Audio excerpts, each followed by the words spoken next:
আজ তাড়াতাড়ি স্টোর বন্ধ করে চলে যাই সোজা মিষ্টির দোকানে। কারণ কাল দোল পূর্ণিমা আর সেই জন্য মিষ্টি কিনতে হবে। মিষ্টি কিনে চলে যাই আবিরের ওখানে আবির কেনার জন্য। দোল পূর্ণিমাতে রাধা কৃষ্ণকে আবির মাখাতে হয়, তো আমাদের যেহেতু ছোট্ট গোপাল আছে, তাই আমি গোপালের জন্য নিয়ে নিয়েছিলাম আবির। আমি ভীষণ হড়বড়ি করি, তাই আমি প্রথমেই যে দোকানটা দেখি সেখান থেকে আমি 3 রকমের আবির কিনে নিই। তারপর পেমেন্ট করি, করে তারপর চলে যাই সামনে। সামনে গিয়ে দেখি আরো সুন্দর সুন্দর আবিরের ডালা ছিল, দেখে কিনতে ইচ্ছে করলো, কিন্তু সেটা না কিনে চলে যাই সোজা ফুলের দোকানে। এক একজনই বসেছিলেন ওখানে, এই মাসির কাছ থেকে সবসময় ফুল নিই।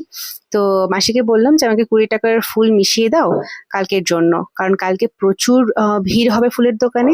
সেই ভিড়টাকে স্কিপ করার জন্য আমি আজকেই ফুল কিনে নিলাম। তারপর একটু এগিয়ে আরেকটা দোকানে যাই, সেখানেও দেখি খুব সুন্দর সুন্দর আবির ছিল। তো সেখান থেকে আমি ছোট ছোট আবিরের প্যাকেট কিনে নিই গোপুর জন্য।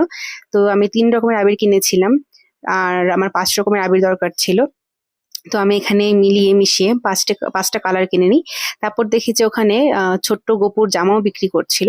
আর আমাদের গোপাল খুবই ছোট, 0 সাইজের জামা লাগে ওর, তো সেই জন্য আমি ওখান থেকে একটা জামা চুজ করলাম। আমার এই ব্লু কালার জামাটা খুব পছন্দ হয়েছে। জানি না আমার গোপুরকে পছন্দ হবে কি হবে না। তারপর দেখি ওখানে ছোট ছোট বাচ্চাদের সানগ্লাসও বিক্রি করছিল। মানে দেখে আমি ফার্স্টে বুঝতে পারিনি যে এটা সানগ্লাস। দিদিকে জিজ্ঞেস করাতে বললো যে এটা বাচ্চাদের সানগ্লাস। আমি বললাম যে আমার ছেলের বয়স 1.5 বছর, তো ওর কি এগুলো ফিট হবে? তো দিদি বললো হ্যাঁ ফিট হবে। তো আমি এখান থেকে ইয়েলো কালারটা চুজ করছিলাম, যে ওর ইয়েলো কালারটা পছন্দ বলে। তারপর আমি দেখলাম যে না, কালকে তো ওর আউটফিটটা হচ্ছে পুরো হোয়াইট, তো হোয়াইটের সাথে ম্যাচ করে কিছু একটা নিতে হবে। আর এই রেড অ্যান্ড হোয়াইট কম্বিনেশনের সানগ্লাসটা খুব পছন্দ হয়ে যায়। আমি একটু দেখছিলাম যে ঠিকঠাক আছে কিনা।